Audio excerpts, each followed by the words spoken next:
Bismillahirrahmanirrahim. Assalamualaikum warahmatullahi wabarakatuh. Perkenalkan, nama saya Lutfia Hidayanti dengan nomor NPM 1811080262 dari Prodi BKPI semester 5 akan menjelaskan tentang materi yang berjudul Respectful. Respect adalah rasa hormat, bukan sekedar hormat saja, tapi juga hormat yang disertai rasa kekaguman. Bisa dibilang ini adalah tingkat lanjutan dari simpati. Respect bukan sekedar tertarik dan kagum karena hal-hal yang dilihat secara sekilas saja, tapi rasa respect terhadap orang yang tertentu baru muncul setelah seseorang mengetahui pribadi atau perbuatan si orang yang direspek dengan lebih dalam. Misalnya, setelah berkenalan dengan seseorang teman, kemudian dalam tempo waktu tertentu menyadari bahwa dia ahli dalam sesuatu bidang, bisa jadi timbul rasa respek terhadap teman itu. Respek tidak saja dengan rasa takut, rasa hormat dan penghargaan adalah kasih sayang dan kesadaran bahwa diri adalah bagian dari sebuah masyarakat. Dalam hal ini, masyarakat sekolah. Jadi kesimpulannya, respek terhadap diri sendiri adalah rasa hormat dan kagum terhadap kemampuan diri sendiri. Sedangkan respek terhadap orang lain adalah rasa hormat, menghormati, serta mengagumi kepribadian orang lain. Cara menghargai respek atau diri sendiri dan orang lain. Adapun cara yang dapat kita lakukan untuk menghargai diri kita sendiri atau respek terhadap orang lain adalah yang pertama yaitu menerima diri apa adanya. Sebagian besar manusia dilahirkan dengan bentuk fisik yang utuh, tapi masih saja merasa kurang dan mengeluhkan tentang ini dan itu. Memang banyak orang yang dianugerahi keindahan bentuk dan tampilannya, tetapi kesempurnaan manusia tidak terletak pada keindahan fisiknya semata, melainkan perilaku atau tabiat kemuliaan akhlaknya. Yang kedua, menghindari perilaku yang merusak diri. Tanpa disadari, kita sering melakukan sesuatu yang merusak diri sendiri. Misalnya, cara berkendara yang ugal-ugalan. Yang ketiga, memupuk rasa malu. Rasanya tidak berlebihan. Jika saya mengatakan bahwa rasa malu itu merupakan salah satu indikasi utama yang membedakan antara orang yang waras dengan para penderita skizofrenia. Yang keempat, menjaga nama baik. Tidak ada yang mau menghargai orang-orang yang tidak mempunyai nama baik. Jika nama sudah tercemar, maka orang pun akan segera menjauhi kita. Hal ini menunjukkan beberapa pentingnya untuk menjaga nama baik. Apalagi jika kita sadar bahwa ketika melakukan sesuatu perbuatan melanggar norma, sesungguhnya kita tidak hanya mempertaruhkan nama baik kita sendiri, melainkan juga nama baik keluarga dan orang-orang di sekitar kita. Yang kelima, menjaga perilaku tetap baik. Hadiah paling indah yang bisa kita berikan kepada diri sendiri adalah amal baik yang kita lakukan selama hidup. Yang keenam, kenali diri sendiri. Mengenal diri merupakan bagian tersulit dalam proses menghargai diri. Mengenali diri merupakan sebuah proses yang menurut kejujuran kita dalam melihat dan mengevaluasi diri.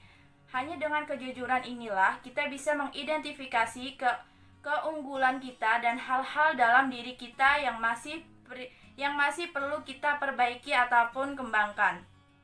Yang ketujuh, menghargai diri sebagai ciptaan Tuhan. Menghargai diri sebagai ciptaan Tuhan membuat kita tetap rendah hati walaupun telah diberi kesempatan menikmati banyak kesuksesan. Menghargai diri sendiri adalah salah satu ciptaan Tuhan juga dapat membuat kita lebih tegar dalam menyikapi kelemahan kita. Yang ke-8, sadari bahwa kita ini unik. Yakinlah bahwa diri kita adalah unik dan tidak ada yang bisa menduplikasi dari keunikan kita ini. Dari jumlah manusia yang miliaran anaknya, tidak ada yang seperti kita sebelum kita hadir di dunia ini. Dan tidak ada yang seperti kita pada saat kita ada di dunia ini. Yang kesembilan, atasi kelemahan diri. Langkah yang satu ini seringkali sulit kita lakukan. Kita seringkali tidak mau mengakui kelemahan kita. kita seringkali mengandalkan penilaian orang lain semata terhadap kelemahan kita. Padahal sebenarnya, jika kita jujur, kitalah orang yang seharusnya lebih tahu kelemahan kita sendiri. Jika kita jujur, kita mungkin mendapatkan bahwa kelemahan kita mungkin saja bukan kelemahan. Dan yang ke-10, kembangkan diri kita. Setelah kita mampu mengidentifikasi kelemahan dan kekuatan kita, kita perlu membicarakan diri kita dibentuk menjadi lebih baik. Dalam hal ini, kita tidak bisa melakukannya sendirian. Prinsip membina hubungan dengan orang lain maupun diri sendiri. Untuk mendapatkan respek terhadap diri sendiri maupun orang lain, terlebih dahulu kita menjalin hubungan dengan orang lain dan diri sendiri dengan beberapa prinsip, yaitu yang pertama, pahami karakter diri dari orang lain. Menurut Florence Listurer, dalam bukunya yang berjudul Psychoanalysis Plus, karakter atau watak berbeda dengan kepribadian. Karakter adalah diri kita yang sesungguhnya, sedangkan kepribadian adalah sebagai pakaian yang kita kenakan. Yang kedua, ciptakan spiral kehidupan positif. Kehidupan ini seperti layaknya sebuah spiral. Kadang-kadang spiral positif, yaitu spiral yang membesar ke atas. Hal ini terjadi ketika segala sesuatu berjalan dengan baik.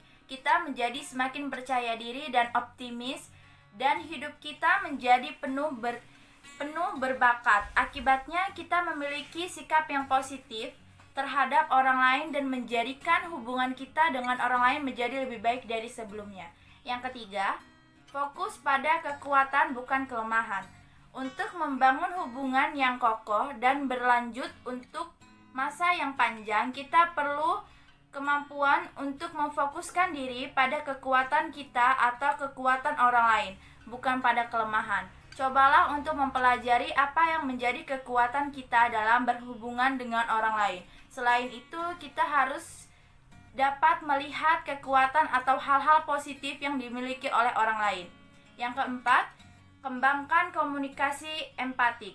Salah satu kebiasaan manusia yang efektif yang dirumuskan oleh Stephen Covey adalah prinsip komunikasi empatik, yang berarti berusaha mengerti terlebih dahulu baru dimengerti. Hal ini memerlukan perubahan paradigma yang sangat mendalam.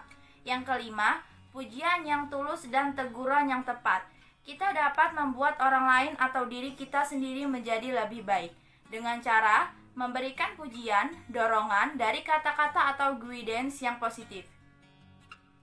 Yang keenam, kehidupan seperti gema. Kehidupan adalah seperti gema. Apa yang kita kirimkan keluar akan kembali lagi. Apa yang kita tabur, kita akan panen. Apa yang kita berikan, kita akan peroleh. Apa yang kita lihat pada diri orang lain, ada dalam diri kita juga. Yang ketujuh, mulai dengan apa yang dipikirkan. Jika apa yang Anda pikirkan mengenai orang yang lain berubah, maka sikap dan tindakan mereka terhadap Anda juga akan berubah. Karena manusia sangat sensitif atau sama lain dalam banyak hal. Kita biasanya sangat peka terhadap apa yang dipikirkan oleh satu sama lainnya. Manfaat respek terhadap diri sendiri dan orang lain. Memiliki rasa hormat atau respek pada diri sendiri akan membimbing moral kita dan dapat memahami diri sendiri sehingga mengetahui kelemahan dan kekurangan diri sendiri, serta potensi dan kemampuan yang ada dalam diri sendiri. Memiliki rasa hormat atau respek terhadap orang lain akan menjaga sikap sopan santun kita dalam menjalin hubungan atau interaksi dengan orang lain, sehingga tercipta kerukunan dan kedamaian hidup dalam bersosial. Jadi, kesimpulannya adalah respek merupakan rasa hormat atau rasa kagum baik itu kepada diri sendiri maupun orang lain. Untuk meraih respek terhadap orang lain dan diri sendiri, kita harus menjalin hubungan terlebih dahulu dan ada beberapa prinsip dalam menjalin hubungan dengan orang lain. Meraih respek terhadap diri sendiri dan orang lain ada beberapa cara atau langkah-langkah yang dapat diambil atau hal-hal yang perlu diperhatikan. Adapun untuk mengetahui seberapa besar respek kita terhadap diri sendiri, dapat menggunakan skala respek yang metode ERSA atau Self Responsibility. Jadi, kesimpulannya adalah Respect merupakan rasa hormat atau rasa kagum baik itu kepada diri sendiri maupun orang lain. Untuk meraih respect terhadap orang lain dan diri sendiri, kita harus menjalin hubungan terlebih dahulu dan ada beberapa prinsip dalam menjalin hubungan dengan orang lain. Meraih respect terhadap diri sendiri dan orang lain ada beberapa cara atau langkah-langkah yang dapat diambil atau hal-hal yang perlu diperhatikan. Adapun untuk mengetahui seberapa besar respect kita terhadap diri sendiri, dapat menggunakan skala respect yang metode ERSA atau Self Responsibility. Sekian dari saya, kurang lebihnya mohon maaf. Semoga materi yang saya sampaikan bisa bermanfaat bagi kita semua. Saya akhiri. Assalamualaikum warahmatullahi wabarakatuh.